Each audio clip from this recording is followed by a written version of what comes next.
Good morning learning. કેમ છો મારા ચેમ્પિયન્સ? ધોરણ 11 સાયન્સમાં બધાએ એડમિશન લઈ લીધું છે અને ફિઝિક્સનું પહેલું ચેપ્ટર. ફિઝિક્સ શબ્દ સાંભળીને કદાચ 10મું ધોરણ ગભરામણા ઉત્પન્ન કરે કે 10માં ફિઝિક્સ કેટલું હાર્ડ હતું. એ ફિઝિક્સને સહેલું બનાવવા માટે હું તમારી સાથે છું. 2 વર્ષની જર્નીની અંદર આપણે જોડે રહીને મહેનત કરીશું અને ફિઝિક્સને સરળ બનાવી દઈશું. બેટા, ફિઝિક્સનું આ ચેપ્ટર છે ને, માપન અને એકમ પદ્ધતિ. તમારી સામે સ્ક્રીન ઉપર જુઓ છો, પહેલું ચેપ્ટર આપણું છે માપન અને એકમ પદ્ધતિ. ભૌતિક વિજ્ઞાનના કેટલાક પાયાના ખ્યાલો. ઘણા બધા વિદ્યાર્થીઓને છેક સુધી ખબર જ નથી પડતી કે ભૌતિક વિજ્ઞાન એટલે શું. વિજ્ઞાન એટલે શું? તો આપણી આસપાસ જેટલી બી ઘટનાઓ બને છે એનું સચોટ વર્ણન કરવા માટે જેની જરૂર પડે એને ભૌતિક વિજ્ઞાન કહેવાય. સર, આ તો બોલ્યા, પણ આને સમજવું હોય તો તમને સુંદર એક આકૃતિ આપી છે. જુઓ, મારી પાસે કોઈ પદાર્થ છે. હવે એનું માપન કરવા માટે મારે એક પ્રમાણિત માપ જોઈએ. જેમ કે વ્યાખ્યા પછી શીખીએ, પહેલા રિયલ લાઈફમાં જાઓ. તમને કોઈ કહે તમારું દળ કેટલું, કે સર તમે થોડા આમ જાડિયા પાડિયા લાગો છો, મીડિયમ સાઈઝના લાગો છો, તમારું વજન 65 કિલોગ્રામ છે. તો બેટા, આનો મતલબ દળ છે ને એ ભૌતિક રાશિ છે. કિલોગ્રામ છે એ એનો એકમ છે અને 65 છે એ એનું મૂલ્ય છે. તો કોઈ પણ ભૌતિક રાશિને આ રીતે સમજી શકાય. તમે કહો ના સર, હજી વધારે સમજાવો. તો આપણે એક સરસ કામ કરીએ. તમે આપણા કોચિંગ સેન્ટર ઉપર 10 મિનિટમાં તમારા ઘરેથી પહોંચી ગયા. તો જો ભૌતિક રાશિ કઈ થઈ ગઈ? સમય. કેટલી મિનિટમાં પહોંચ્યા? 10. મૂલ્ય થયું અને મિનિટ એ એનો એકમ થયો. બોલો, સરસ આવડી જાય? સર, ક્લિયર થઈ ગયું છે. તો વ્યાખ્યા બનાવો. ભૌતિક વિજ્ઞાનમાં કોઈ પણ રાશિના અમુક પ્રમાણિત માપ સાથે વાત કરીએ છીએ. Minute, kilogram. બની શકે તમે એક્ટિવા બાઇક ચલાવતા હો તો એની પાછળ જે સ્પીડ આપી છે એ પણ કહેવાય. જેમ કે એની વાત કરી દઈએ કે તમારી ઝડપ 60 કિલોમીટર પ્રતિ કલાક. તો ઝડપને કહેવાશે ભૌતિક રાશિ, 60 ને કહેવાશે મૂલ્ય, અને પાછળ જે આપ્યો હોય એ એકમ. ના સર, હવે બહુ સરસ ખબર પડી ગઈ છે અને હવે આપણે જઈ રહ્યા છીએ આજની સુંદર સફરની અંદર. ડન છે? આટલું સમજાઈ ગયું દરેક જણને? યસ સર, આટલું ક્લિયર થઈ ગયું છે. તો કોઈ પણ ભૌતિક રાશિના પ્રમાણિત માપને તે ભૌતિક રાશિનું એકમ કહે છે. Sir done. એક સમજાવો તો ખબર પડે. જો એકમની વ્યાખ્યા તમારી સામે છે, કોઈ પણ ભૌતિક રાશિના પ્રમાણિત માપને તે ભૌતિક રાશિનો એકમ કહે છે.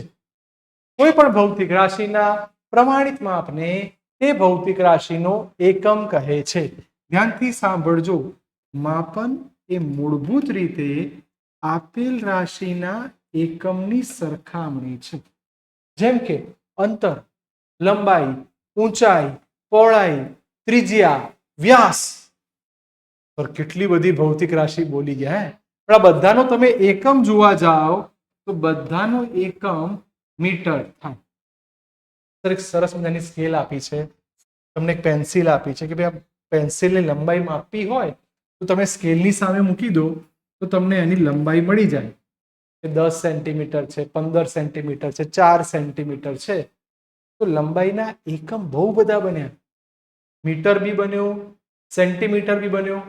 કે સર અમે આજે ચાલતા અંબાજી જઈશું, તો માં આદ્યશક્તિને પગે લાગવા તમે ચાલતા જાઓ તો સેન્ટીમીટરથી ના મપાય, તો કિલોમીટરથી મપાય. તો અંતર એક ભૌતિક રાશિ થઈ, એના અલગ અલગ એકમો આવ્યા. કયા કયા એકમ આવ્યા? Centimetre, metre, kilometre. તો એ બહુ બધી વસ્તુને સમજવી હતી એટલે કેટલીક પદ્ધતિ બનાવી. હવે તમારી સામે એ પદ્ધતિને સમજાવો. જતા રહીએ આપણે પદ્ધતિને સમજવા માટે. બેટા, બહુ પહેલા અંગ્રેજો જે હતા એ જે પદ્ધતિ લાવતા એ પદ્ધતિને FPS. FPS નું પૂરું નામ આપી દઉં. F એટલે ફૂટ, P એટલે પાઉન્ડ, S એટલે સેકન્ડ. તો કોઈ પણ ભૌતિક રાશિને આપણે રજૂ કરવા માટે એક સિસ્ટમ બનાવીએ છીએ એટલે પદ્ધતિ કહેવાય FPS. ફૂટ પાઉન્ડ સેકન્ડ. FPS ફૂટ પાઉન્ડ સેકન્ડ. સર ડન છે. Number 2 CGS. સર સી એટલે સેન્ટીમીટર, જી એટલે ગ્રામ અને એસ એટલે સેકન્ડ. મારા જેવો સીધો માણસ જે બધી જગ્યાએ ફિક્સ જ છે. એસ એટલે સેકન્ડ. Number 3 MKS. બોલો હવે શું કરશું? તો એમ એટલે મીટર, કે એટલે કિલોગ્રામ, એસ એટલે સેકન્ડ. તો તમારી જોડે ભૌતિક રાશિ આવી metre, kilogram, second. Repeat, metre, kilogram, second. Number 4 MKSA. Metre, kilogram, second, ampere. Metre, kilogram, second અને એમ્પિયર. ચલો સરસ, પાક્કું થઈ ગયું. Done sir. અત્યારે જે ચાલે છે બહુ જ ફેમસ એસઆઈ, જે રિયલ લાઈફમાં અત્યારે ચાલે છે, ઈસવીસન 1971 થી 7 ભૌતિક રાશિનું એક સમૂહ તૈયાર કરાય. કેટલી ભૌતિક રાશિ? 7. તમે આમાં જુઓ કેટલી ભૌતિક રાશિ છે. સર 3, આમાં 3, આમાં 3, આમાં 4. જ્યારે અહીંયા તમે જુઓ કેટલી ભૌતિક રાશિનો સમાવેશ થઈ ગયો? 7. અને આને દરેક રાષ્ટ્રએ માન્ય આપ્યું. અહીંથી અમેરિકા જાઓ, આફ્રિકાના જંગલોમાં જાઓ, જો કોઈને ખબર પડે તો. ઓસ્ટ્રેલિયામાં જા, સર ના હું તો યુરોપ જાઉં, જર્મની જાઉં, કોઈ પણ જગ્યાએ જાઓ, આ લોકોએ આ પદ્ધતિને સર્વમાન્ય કરી નાખી. એટલે આને કહેવાયું સિસ્ટમ ઇન્ટરનેશનલ. તો પદ્ધતિનું નામ એવું થયું સિસ્ટમ ઇન્ટરનેશનલ. તૈયાર કરો સિસ્ટમ ઇન્ટરનેશનલ. સર આ 7 ભૌતિક રાશિ લાઈન સર લખવી પડશે. એક પણ શબ્દ આગો પાછો નહીં કરાય. તો શું સમજવાનું? તો દીકરાઓ હવે તમે તૈયાર થઈ જાઓ આપણી સ્લાઇડની અંદર, જેની અંદર મેં તમારા માટે 7 ભૌતિક રાશિઓની સ્ક્રીન ઉપર રજૂઆત કરી કાઢી છે. આ 7 ભૌતિક રાશિ તેના એકમ સાથે તૈયાર કરવાની છે. સર પહેલી ભૌતિક રાશિ લંબાઈ મીટર, સંજ્ઞા એમ. બીજી ભૌતિક રાશિ દળ કિલોગ્રામ, સંજ્ઞા કેજી, બંને જણા સ્મોલ. બધી યાદ રાખવા માટે કોઈ ટેકનિક શીખવાડો ને. તો ટેકનિક તમારી જોડે છે. ટેકનિક આ છે, લદાઈ ગયો સમય વિથ જાડી. બોલો ટેકનિક તૈયાર થઈ ગઈ. લદાઈ ગયો સમય વિથ જાડી. રિપીટ, લદાઈ ગયો સમય વિથ જાડી.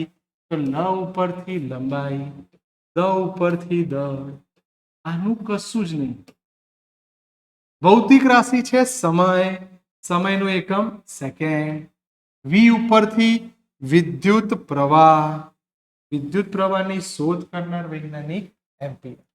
સર 1, 2, 3, 4. સર થ ઉપરથી થર્મોડાયનેમિક્સ. આ પણ તૈયાર. એનો એકમ થાય કેલ્વિન.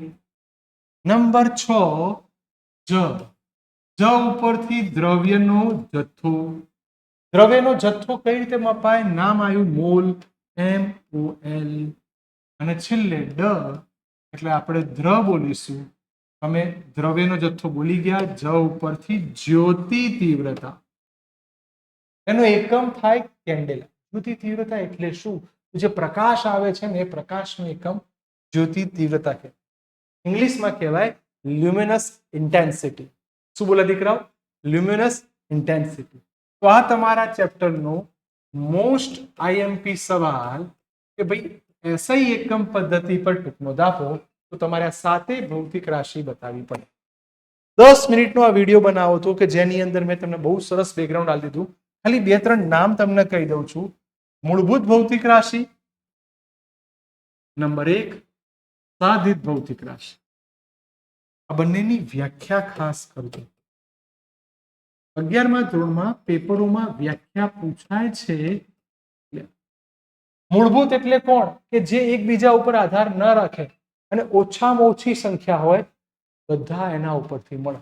તો વ્યાખ્યા, જે ભૌતિક રાશિઓ અન્ય ભૌતિક રાશિ પર આધારિત નથી તેને મૂળભૂત ભૌતિક રાશિ કહેવાય. આની વ્યાખ્યા આપણા પેમ્પલેટમાં બહુ સુંદર આપેલી છે. અત્યારે 10 મિનિટની વાત કરી હતી એટલે થોડુંક જલ્દી કહી દઉં. અને આના ઉપરથી જે ભૌતિક રાશિ મળી તે મૂળભૂત ભૌતિક રાશિઓ દ્વારા દર્શાવતી ભૌતિક રાશિને સાધિત કહેવાય. સર મૂળભૂતમાં કોણ આવ્યું? લંબાઈ, સમય. જ્યારે અહીંયા તમને હું લખું વેગ, સર વેગ બોલો અથવા ઝડપ, આને વ્યાખ્યાયિત કરવી હોય તો અંતરની જરૂર પડે અને સમયની જરૂર પડે, આ બંનેની જરૂર પડે. તો આ તમે જે બોલી રહ્યા છો એ કઈ ભૌતિક રાશિ કહેવાય બેટા? તો એ તમારી સાધિત ભૌતિક રાશિ. આ સિવાય ત્રીજો માણસ લાઈનમાં જ છે. 10 મિનિટનો વિડીયો મેં કીધેલું એટલે 10 મિનિટમાં કહી દઉં છું. પૂરક, જે આના પછી આવશે, પણ આના વિશે નેક્સ્ટ લેક્ચરમાં વાત કરીશું. ઓકે, 10 મિનિટ ફટાફટ જોઈ લો, સુંદર મજાનો વિડીયો.